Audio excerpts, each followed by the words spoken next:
안녕하세요. 축진먹입니다. 11라운드 박싱데이 이전 중간점검 토트넘 편이고요. 시작해보도록 하겠습니다. 먼저 토트넘의 현재 성적표입니다. 토트넘은 현재 리그 5위, 5승 3무 3패를 기록하고 있고요. 18승점이고 선두와 8점 차를 기록하고 있습니다. 챔피언스 리그는 10위, 2승 2무를 기록하고 있고요. 아직까지 패배가 없다는 게 좀 눈여겨볼 부분인 것 같습니다. 그 다음 이제 FA컵이고요. FA컵은 생존해 있고 리그컵은 뉴캐슬에서 2대0으로 패배하면서 탈락한 상태입니다. 전체적으로 3개 대회를 집중하고 있다고 볼 수 있겠죠. 토트넘이 잘 되고 있는 것들을 한번 체크해 볼게요. 지금 토트넘은 사실 부상 병동이라고 볼 수 있겠습니다. 프리미어리그 내에서 부상 선수가 가장 많은 팀이고요. 그런 상황에서 사실상 15명, 16명 이 정도로 계속해서 3, 4개 대회를 돌리고 있는 상황이고요. 그런 상황에서 승점을 누적하고 있고 잘 짜내고 있습니다. 지난 시즌 17위 했던 걸 생각하면 이런 상황에서 승점을 잘 챙기고 있다고 볼 수 있을 것 같고, 만약에 지난 시즌이었다면 이런 상황일 때 10위 밖으로 충분히 밀려날 수도 있다는 시나리오를 세워볼 수도 있겠죠. 그리고 지금은 챔피언스 리그 무패인 상황인 것도 저는 되게 잘 되고 있다고 볼 수 있을 것 같아요. 유럽에서도 토트넘이 잘 통하고 있기 때문에 이런 부분들도 충분히 언급할 만합니다. 어쨌든 저는 토트넘이 지난 시즌 리그 17위 했기 때문에 지금 스쿼드로 챔피언스 리그 나간다고 하면은 여기서 버틸 수 있을까? 이런 생각을 했었는데 생각보다 아주 잘하고 있어서 그 부분은 놀라울 수 있을 것 같고요. 그 다음에 세트피스라는 확실한 무기를 갖췄습니다. 이 부분도 처음에 비해서 엄청나게 개선된 부분이라고 볼 수 있겠죠. 토트넘이 지난 시즌에는 세트피스로 그렇게 재미를 보지 못했었는데 지금은 리그에서 거의 3대장 정도로 평가를 해도 될 것 같아요. 아스날, 브렌트포드, 토트넘 이렇게. 그래서 토트넘이 지금 같은 상황에서도 아주 잘 상황을 만들고 있다, 이렇게 볼 수 있을 것 같아요. 그 다음에 안 되고 있는 것들 한번 체크를 해볼게요. 일단 너무 많은 부상 선수가 있습니다. 그레이, 벤데비스, 쿨루셉스키, 솔랑키, 메디슨, 타카이, 베리발, 쿠두스, 드라구신, 무아니, 비수마입니다. 이렇게 수많은 선수들이 있겠지만 저는 이제 좀 타격을 많이 느끼고 있는 부분이 공격 쪽이라고 생각합니다. 특히나 창의적인 미드필더의 부재가 좀 있고요. 시몬스는 그 기대값을 채워주지 못하고 있기 때문에 쿨루셉스키나 메디슨에 대한 그런 갈증이 어느 정도 존재하는 상태입니다. 그리고 공격 과정이 어떻게 보면 조금은 단조롭다고 볼 수 있을 것 같아요. 세트피스나 크로스 플레이가 많고, 그러니까 골 넣을 때는 세트피스에서 득점하는 빈도가 많고, 그리고 크로스 플레이로 득점하는 과정들이 좀 있는 것 같습니다. 그 외에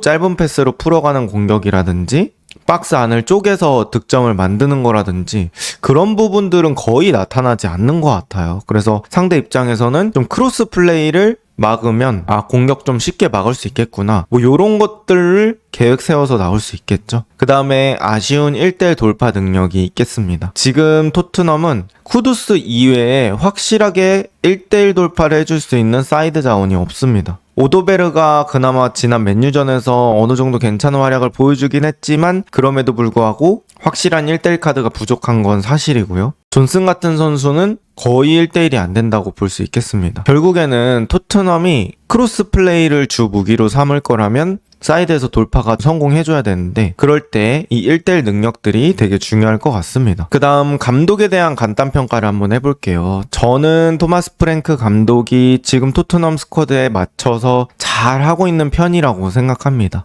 저는 여러 감독 중에 이런 감독은 좋은 감독으로 삼을 수 있겠다 라고 얘기할 수 있는 감독이 바로 있는 자원에서 퍼포먼스를 내는 거라고 생각하거든요. 사실 모든 스쿼드 자체가 완벽할 수 없고, 그리고 선수진의 부상이 한 명도 없는 거는 사실 되게 어려운 일이잖아요. 그러면 부상도 지속적으로 발생하는 상황에서 그 자리를 땜빵해주는 것도 중요할 것 같고, 그 선수가 없는 상황에서 대응 전술을 쓰는 것도 중요할 것 같은데, 그런 상황에서 이 프랭크 감독은 퍼포먼스를 잘 내주고 있지 않나 라고 생각을 합니다. 그 다음에 이 프랭크 감독이 토트넘의 성적을 꽤나 높게 끌어올리고 있습니다. 이 부분과 연계해서 말씀드릴 수 있는 부분이고요. 부상 선수가 많음에도 승점을 잘 누적하고 있다. 이렇게 얘기할 수 있을 것 같고, 그럼에도 이 감독이 우승까지 갈 수 있는 감독인가? 이런 것들은 또 생각을 해봐야겠죠. 사실 프랭크 감독이 지금 보여주는 일단 플랜 A 자체는 주도하는 모델은 아니기 때문에 챔피언스 리그 티켓을 정기적으로 다른 팀으로 바꾼 뒤에 우승 얘기는 해봐야 될 것 같습니다. 어쨌든 그 위치까지 가는 데는 꽤 희망적인 그런 요소들이 많기 때문에 또 기대해 볼 수 있는 그런 감독 같고요. 그 다음 영입생 평가입니다. 일단 시몬스 먼저 얘기해 보자면, 시몬스는 사실 기대치 대비 좀 아쉽다고 볼 수 있을 것 같아요. 최근에는 그래도 좀 올라오고 있는 모습이 있습니다만 아직까지는 시몬스를 영입하면서 지불했던 그런 이적료 값은 잘 못해주고 있는 것 같고요. 확실히 이 프리미어리그 템포라든지 피지컬적인 컨택에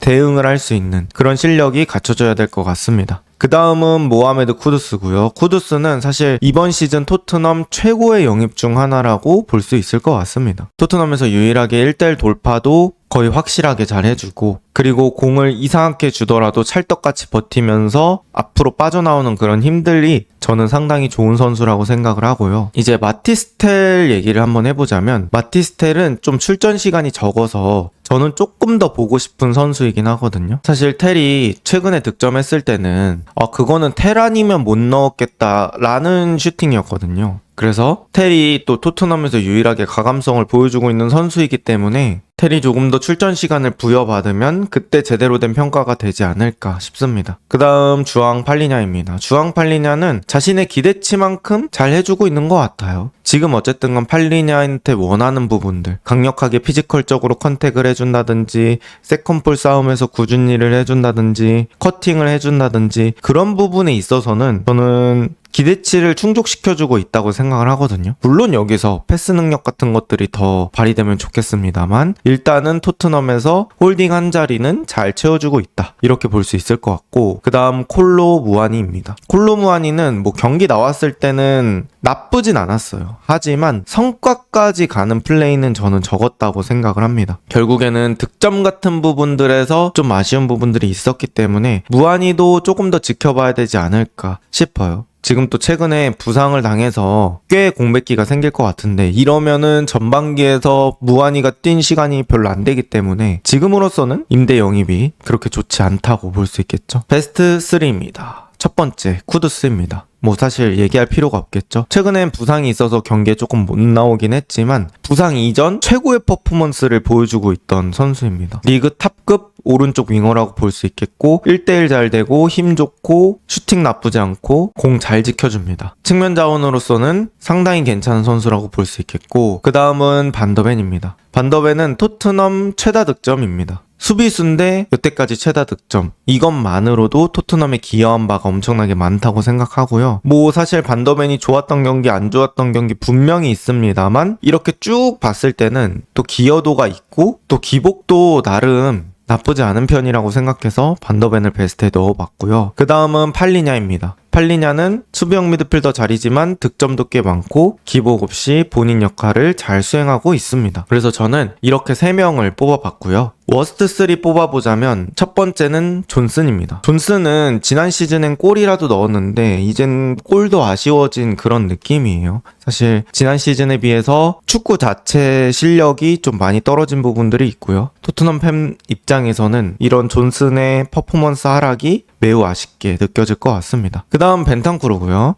벤탄쿠르는 지난 시즌에 비해서 고점이 하나도 안 나오고 있습니다. 벤탄쿠르는 어떻게 보면 육각형 유형이라고 볼 수 있는데, 잘하면 육각형이 커지고 못하면 육각형이 작아지는데, 지금 벤탄쿠르의 육각형은 많이 줄어든 상태라고 볼 수 있겠습니다. 그 다음 사르고요. 사르는 약간 성장이 좀 정체된 느낌이 있는 것 같아요. 최악까지는 아닌데요, 사실 많이 아쉽습니다. 사르의 플레이를 보면 이 선수의 주무기는 뭘까 싶을 정도로 엄청 뾰족한 장점이 없는 게 또 아쉬운 부분 같아요. 그래서 이렇게 워스트 3명을 저 개인적으로 한번 뽑아봤습니다. 그래서 토트넘에 대한 간단 총평 한번 해볼게요. 어쨌든 지금 토트넘이 선수들의 퍼포먼스가 최상이 아닌 상태에서 성적이 누적되고 있습니다. 사실 제가 베스트 선수 뽑을 때 조금 어렵긴 했거든요. 물론 이제 토트넘 내에서 뽑는 거지만 이 선수가 뚜렷하게 잘한다라고 얘기할 만한 선수가 사실 쿠두스 말고는 좀 쉽지 않았습니다. 거기에 또 부상 선수는 많고 지금 당장 나오는 선수들의 폼은 별로고 그러다 보니까 이런 상황에서 토트넘이 계속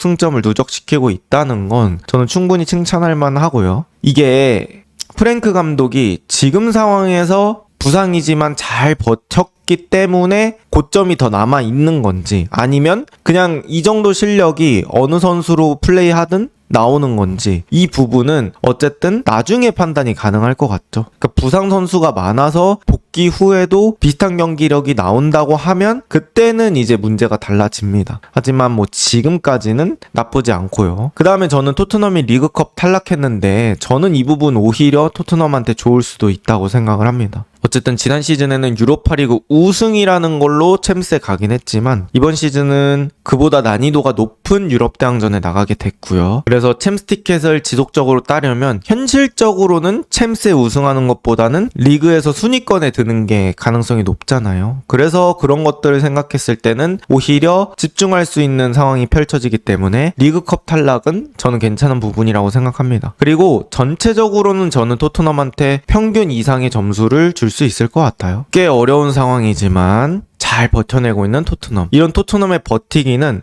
어디까지 효과가 있을까요? 이번 영상은 여기까지입니다. 좋은 하루 보내세요.